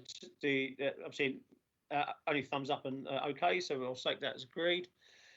Thank you for that, Councillor Johnson. We'll now move on to, I believe, your second report of the evening, which is housing reprocurement of the concierge contract. And before you actually start this, I just need to ask one question, as it may lead to me having to declare an interest and momentarily stepping out of the meeting. But can you confirm that this, the reprocurement of the concierge service relates to everywhere but the Tilbury concierge centre? I will make it quite clear in my report, Councillor. Yes, Leader, that's the case. Thank you very much for that, Councillor Johnson. Now, if you'd like to move forward, for the record, I have nothing to declare. So thank you, Councillor Johnson. Thank you, Leader. In addition to the current service, which operates at Chapel St Mary high-rise blocks in Godman Road and Pigs Corner sheltered housing scheme in Southend Road, there is an additional requirement for a further council site to be added, namely Brook House in Grays Riverside, which is a temporary accommodation hostel catering for priority homeless households with 10 self-contained rooms, which came into council ownership since the original contract was let. The services currently provided within the contract are 24/7 controlled entry monitoring, closed circuit video surveillance in and around the blocks, and the reporting of antisocial behaviour incidents, repairs and fire safety to the relevant authorities, all of which assist in providing a safe and secure environment for our residents. Consultation from December 2020 resulted in almost 65% wanting a service to continue with improved value for money. And the new proposed contract reflects those priorities around social value for the local community. With financial penalties included for non-compliance, we are confident that not only will this be a better service but it will also ensure excellent customer care. 3 options available to the council are the re-procurement contract, extend the current contractor, or use an in-house management for concierge staff. The extension of the contract is time limited, as this cannot go beyond September 2021. And in-house management of the staff, although will offer greater control or shape of the service, could prove to be an expensive model for tenants and leaseholders alike. Therefore, with the consultation in December 2020 showing clear support for the service to continue, but with changes to the current specification, the preferred option is re-procurement of the contract, including penalties for non-compliance. But happy to take any questions on that, Leader. Thank you for that, Councillor Johnson. Members, any questions in relation to this? There don't appear to be any questions, any hands raised. Thanks, Lucy. So that's it's a standard procurement. I mean, obviously, you know, residents are all in favour of it. Those are the ones that actually using the service, which is obviously good to hear. So I'm going to move recommendations at page 110 at 1.1 to 1.3. Are they all agreed? Yeah. Again, there's no objections to it, so I'm going to take that as unanimously agreed. Thank you very much, Councillor Johnson. Now I'm going to move to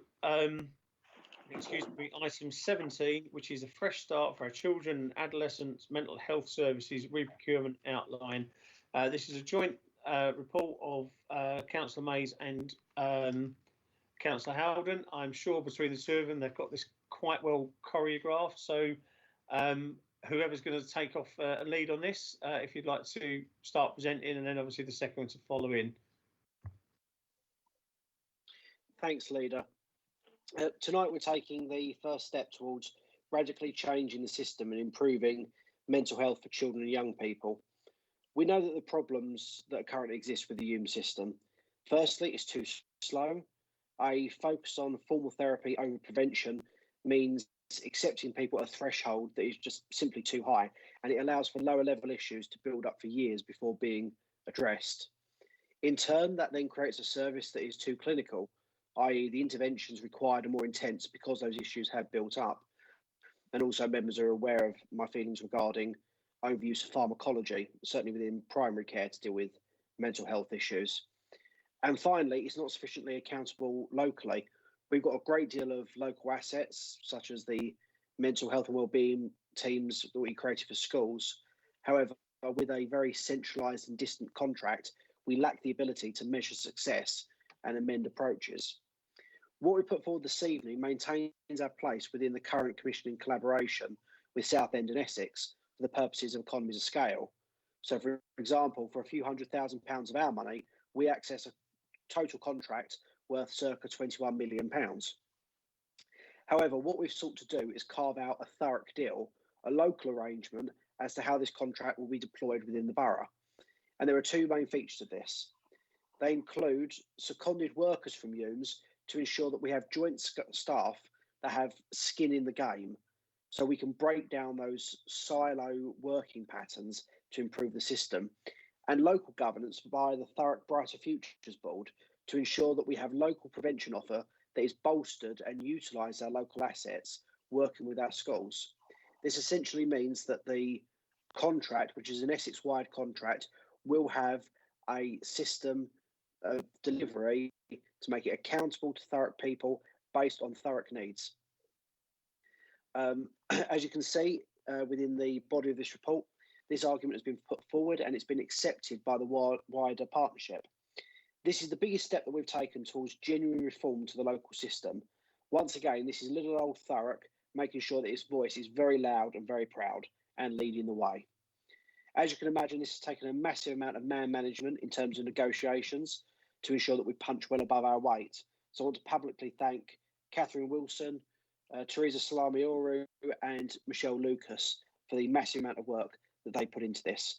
I'm confident that after years of complaints about UMS and then CAMS beforehand, that this is the first concrete step we are taking towards saying it is not good enough, it is not acceptable, we need a Thurrock-based solution, and this is how we're going to build it over the next 9 months as we aim for the new system coming online next year.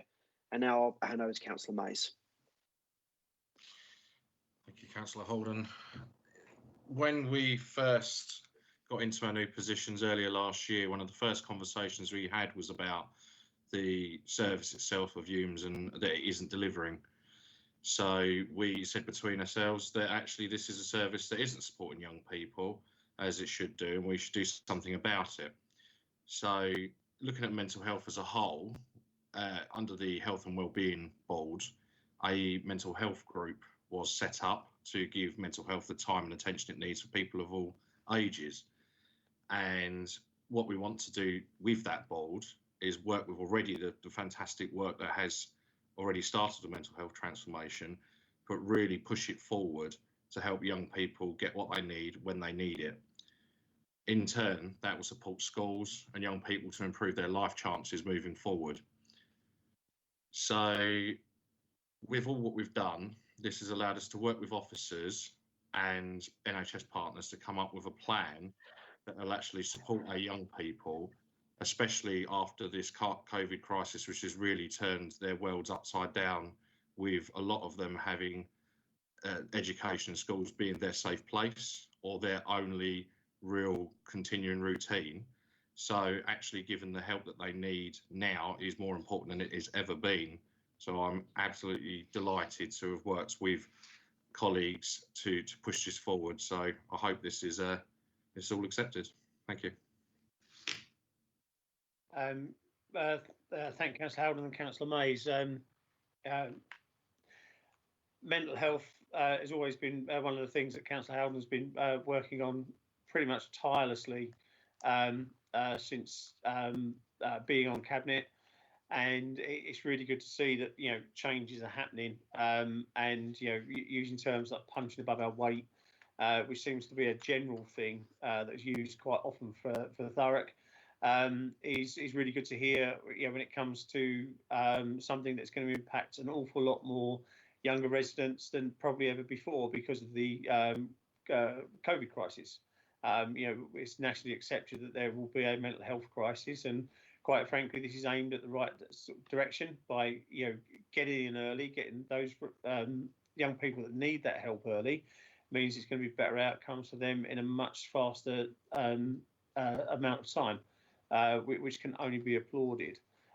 So, members, have you got any questions in relation to this? Councillor Jeffries has his hand up, Leader. Councillor Jeffries. Thank you, Leader. It's not a question, just to say, you know, I wholeheartedly support this report. It's fantastic news. It's exactly what the young children, the children of this borough needs. As everyone has said, coming out of COVID, there are going to be huge mental health issues for our school children. And I'd just like to thank Councillor Holden and Councillor Mays for bringing this report to the Cabinet and urge everyone to support it. Thank you for that, Councillor Jeffries. Any other hands up, Lucy? No, no other hands raised. Okay, thank you for that. It's as I said, you know, this has been at the forefront of Councillor Howden's terms on Cabinet. It's really great, obviously, working with Councillor Mays as well to make this happen. So I'm going to move to page 121, recommendations 1.1 to 1.4. Can I take those as agreed? Yeah, I'm seeing thumbs up everywhere, which is really good. I think that endorses the strong stance that not only the two Cabinet members, but the whole of this Cabinet takes when it comes to helping support young people with mental health issues and those that need support. So we're going to move to item 18, which is backing Thurrock, roadmap for economic recovery, resilience and return to growth. And that will be Councillor Cockshaw and can be found at page 137. Councillor Cockshaw. Thank you very much, Leader. This report, Backing Thurrock, is our roadmap to economic recovery, building resilience and returning us to growth. Alongside the local plan, it forms an important part of the strategy to return to growth, and that is really going to be, our priorities are infrastructure-led, community-driven and of high quality. So what we need to deliver that is an action plan. Over the next 12 months, it sets out our priorities. But what's missing from here is the great news from last week. The Chancellor announced that Thurrock's Thames Freeport has been given the go-ahead. And this gives us a fantastic kick-start to this 12 months. The Freeport is only possible because of Brexit, and with the new EU exit, has given us a new margin of possibilities, particularly in Thurrock. This will cement Thurrock's position as the port's capital of the UK, Thurrock's unique geographical and economic and infrastructure. We can take the advantages of all this and our position to make sure that we're the next 12 months make our back in Thurrock much easier to deliver. But there's one thing all of us can do here right now, and it is know that there's a lot of civic pride in our area locally, and we must now start banging the drum of our position for across the United Kingdom and across the world that Thurrock is open for business and a great place to work, live and play. And with that, I'm open to my questions, but it is late. Thank you. Late or not. This is a really quite important report.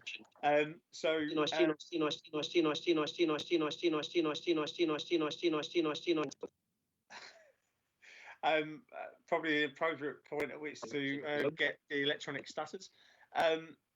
Members, are there any questions? I see Councillor Howden's hand.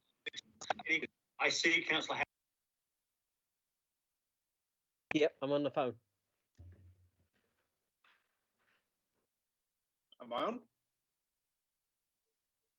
I just wanted to thank Councillor Cockshaw and the new Assistant Director who met with me to talk about the Economic Vulnerability Task Force work to make sure that this is a approach that supports the broad economy in Thurrock, but also specifically target support at the most vulnerable, so care leavers, those with learning difficulties and learning disabilities, to ensure that there is targeted work to help them back into employment and, most importantly, help them reskill as the economy is dramatically changing, and Thurrock will be at the forefront of a modern economy. With the Freeport coming, we will have opportunities to create employment prospects in the most modern and dynamic economies out there. And this report does clearly put at the heart a clear ambition to support all of our residents, regardless of their ability. So I very much welcome that, and thank you for the efforts that have been made to incorporate the views and concerns from social care. Thank you, Councillor Howden. Lucy, have I got any other hands up? No, no other hands raised. Okay, I'll answer that. Can I just come back on that, Councillor? It's great because what it is, it's community driven, and that's an important part of it, and that's what's come from the meetings where Councillor Howden was talking about, and it's just it's a concern that there's a large, especially with the Freeport now, we're going to have this about housing and that, and we've got to know I know for the last 4 years we've been talking about infrastructure first, and he's added that community driven, and it's got to be community driven, making sure there's advantage to that, and that is an important element of play. Like, I know play I use all the time is play, but underneath play is about them community sites, is about involving everyone, and then is making sure in the work element that people in them vulnerable areas can get their jobs. And we've seen it too often that no one's going to be left behind, and there's got an opportunity in these Freeports to make sure we bring these people up and upskilling and then moving around that play and learn strategy. So I think that's an important part of this. Thank you, Councillor Cockshaw. It's always good when I'm about to say my bit and the elected member will come forward and say exactly what I was going to say. Yeah, it's community-led and infrastructure first. We've been saying it time and time and time again, and I've now started to see when people send me social media posts, clips, things, where people are saying, "Oh, well, this is going to be, it's going to drive my house prices down." And now I'm starting to see people say, "Well, what makes you say that? There's going to be better schools, or there's going to be better roads. There's going to be, better housing opportunities, better work opportunities." How many times have we heard from members of the opposition that there is no such thing as affordable housing in Thurrock because people in Thurrock don't earn enough to buy a house under the current mortgage programs and systems? Well, obviously, being able to earn more is going to allow them to buy properties in Thurrock. So continue to live here whilst working here and indeed playing here. Again, this is a fantastic report and needs to be commended. And obviously on the back of the free ports, which, you know, it's just going to be, it's a massive game changer for Thurrock. You know, we've all said that other things have been game changers. The ports were game changers, but this is a even better, bigger game changer for the ports. You know, Amazon was going to be a game changer. This is going to be a bigger game changer than Amazon, and indeed help them and indeed all of the Thurrock businesses. So page 137 and 138, recommendations 1.1 to 1.3. Are they all agreed? I'm seeing thumbs up, yes, again, which is great. So move on to item 19, which is assets disposal, which again is Councillor Cockshaw. Thank you very much, Leader. The council commenced and has completed an asset review of all its council assets under headings operational, community, and others. All these are categorised as under our 3R approach, which is reuse, retain, or release. This paper is not just about asset disposals, really. It's a wider implications. It's about the ownership of our sites. The council has an opportunity, as we're moving back onto the previous paper, to deliver affordable homes, to make sure we have high quality community assets, and we are completely open and transparent of what we do. So we shall never see again the likes of the Sandpits car park that was sold underneath the community's wishes. This paper went to ONS, and I'm happy to we will take on board their wider issues for members. In this paper, I believe it will protect open spaces and parks, and there must be a clear reason for disposals that are going to be led by what we want to deliver. I've always said the sunlight is the best disinfectant, and I'm hoping this paper will deliver on that wish. Thank you, Councillor Cockshaw. Members, look, I'm going to go back to Lucy. Have we got any hands up, Lucy? No, no hands raised. No, none at all. You know, again, fantastic report, and it is about, I'm not saying correcting the issues of the past. The issues of the past are the issues of the past. This is making sure we don't repeat the issues of the past. And we start to dispose of assets when we need to dispose of them in the best way to dispose of them, and to the people who are best disposed to take them on board. You mentioned Sandpits. As we know, there are other papers all queued up to sell other strips of land in Stamford, like the Green, for instance, which obviously would have been seriously objected to by pretty much everybody in Stamford. I don't live in Stamford, but I saw the report and was absolutely shocked that it would be put forward for sale in the way that it was put forward. Again, this is about transparency. We saw that with the MOU. We're seeing this literally towards the end of the cabinet reports. So that theme is there, and you know, we can demonstrate that it is something that we are doing, rather than, as people might say, paying lip service to, or what about this or what about that. But this is again good proof that we will put everything out in sunlight, make sure it's open, transparent, and dealt with in the most appropriate way. So there are a number of recommendations at page 164 at 1.1 to 1.4. Can I take those as agreed? Excellent. And then moving on to our final paper, which is item 20, which can be found at pages 201, which is the Q3 report, performance report, and that's over to Councillor Hewlett. Thank you, Leader. This report is for Cabinet to note and comment on key performance areas and identify any areas that they would like to have additional consideration going forward. Many services, as we know, are directly impacted by the pandemic, with some being temporarily suspended, or like some frontline services affected by changes to safe working practices, sickness and self-isolation, or driven by current guidelines. So what we're seeing in this report at the moment is that Q3 at 66% of services passing is very similar to Q1, both of which were being measured during the strictest lockdown periods, Q1 being June to April 2020, and this Q3 being October to the end of December 2020. And this is borne out by the fact that Q2, which was during the summer, in the middle when lockdown was eased, services measured at 75%. So all services are working hard to make us robust against a moving target such as this pandemic. For example, the number of apprenticeships offered is down and off target due to no face-to-face contact, but we are establishing new virtual processes. So moving forward, we'll definitely improve the offer.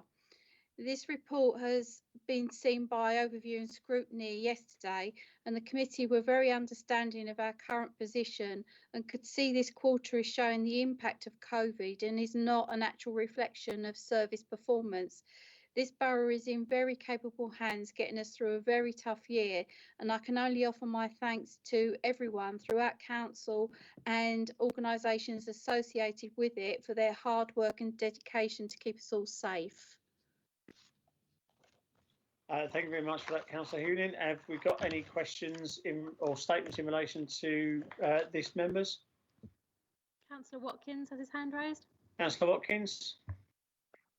Thank you very much, Leader. Thank you, Councillor, as well, for presenting a report this evening. Normal comments from me will, I'm sure, come about shortly. I just wanted to touch base on a couple of really important points, especially one which is in the contrast of, I suppose, recent the direction in which obviously we want to see recycling improve, and it's the KPI for the overall recycling rates for the borough. We know that Christmas period tends to see that dip. It happens every single year. If you go back through the records from this quarter review performance, the years gone by, we will see that. But obviously, this year has had a lot of issues, and it's obviously affected our service in terms of the waste quite considerably. And obviously, I do thank the residents for their patience with everything that has gone on this year. But obviously, one of the areas of concern is the continued downward trend of the recycling rates, and it's very much a case as well this year. We have seen those recycling rates really start to go down further. When you look into the numbers, for example, in December, a time when realistically we should be recycling probably a lot more, considering the amount of paper and cardboard and stuff we end up dealing with the presents, etc. We only achieved a 25%, 25.98% recycling rate, and it's really imperative that we continue to see those improvements. And I can let members know that obviously we've done a lot of work over recent years to improve the comms, and one of the areas is we're going back to basics. I kind of alerted this into my annual report in January. With the kickstarting program of Getting Thurrock Recycling, which will be the new name for the new campaign which we're launching, which will take on all the merits and understanding and positives which came about from the recycling program we've introduced across the communal areas across the borough. We've seen fantastic feedback from the residents in those areas, real great responses as to the type of comms that you kind of would like to see from the council, and those will pinpoint and be the core element as to how we take the Getting Thurrock Recycling campaign and messaging moving forwards, in order to hopefully start to see some real improvements and to try and really break down the barriers as to why perhaps residents do think they are recycling, but evidently perhaps not getting it always 100% right. And I think that's the areas where we really want to try and drive into seeing that change. Speaking in terms of the waste as well, where we're at it, obviously we did unfortunately just fall under the KPI target for the month, but we did come under some extreme pressures, especially in the December period of time. It obviously doesn't go unnoticed. And I do thank the wonderful staff for everything they've done under the extreme pressures. And again, I do thank the residents as well for their patience. Obviously this week we have managed to bring back the garden waste service for residents. We wanted to try and get it in time for spring, as more people will be out in their garden and doing obviously the gardening. And again, we ask for residents' patience during this time. Obviously, we still will prioritise whatever we can do our core recycling and refuse collections. But I think it's really great to see that we were able to get back on track towards the end of Q3. And last but not least, we've touched on it numerous times already, but considering this will be my last opportunity to do so, I can't resist. It's just a thanks to the wonderful teams for everything which they have done. And in particular as well, you know, it's a sense of pride which we, all the members here and officers will have in terms of that litter score. You know, a 4.61% overall litter score from Keep Britain Tidy. I will reiterate this again. It is an independently assessed score, We have no say in what Keep Britain Tidy do. It would be wrong to mark our own homework like the former administration used to do. This is independent, following specific and strict guidelines. And year on year, we have seen vast improvements to that score. And this year, we have seen the best scores we have ever had. I introduced an idea a few years back of Think for Five was the idea, and we used to say, myself and Julie, well, 5 would be lovely, but it'd be hard for us to achieve it because not many other boroughs can do that. And that KPI score just shows the testament and the fantastic work which every single member of the Environment Services have done. And without them, we wouldn't be able to do their work. So thank you very much for every one of them. Thank you, Councillor Watkins. And sorry, I forgot that, yes, this is your last cabinet. Again, thank you for obviously being there and seeing a massive improvement across the Environment Services over the years. Obviously, clean it, cut it, fill it. When we first became the administration, kicked off under your predecessor, and it went from strength to strength through yourself. So thank you very much for all your service to the residents of Thurrock, and obviously wish you well for the future. Councillor Howden. Thanks, Leader. I think Councillor Hoodin made a good point earlier when she's talking about the split between failed and passed KPIs. Obviously, we got rid of that opaque middle measure, the amber measure, so we are far more transparent to our residents as to whether or not we're succeeding or achieving. We made life far more difficult for ourselves by having to quantify and prove our success, which we have done. And I would say that I'm aware a couple of overview scrutinies. Some opposition members have questioned the veracity of our KPIs.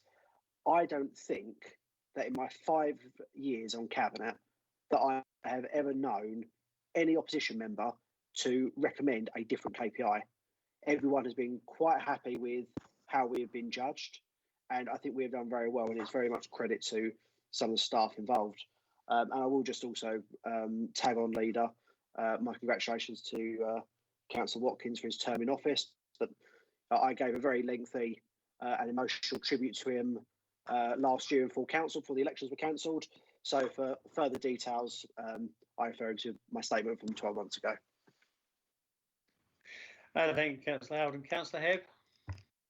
Thanks, Leader. Just reflecting partly on what Councillor Howden just said about the abolition of the amber measure. I mean, most colleagues will remember that it was actually us in opposition which proposed that and saw that come to fruition as we entered administration. So from opposition into administration, we literally had a bit of statecraft in terms of creating a KPI set which was more smart, more transparent, and is measurable. And I think I just want to reflect on something that Deborah or Councillor Hewden and I were saying on the last report about the hard work that so many people in our council and the people that we work with have done during this last year. It's been such an immensely difficult year.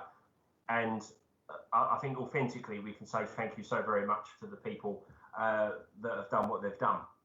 And equally, and I say this very authentically, I think we will all miss Councillor Watkins.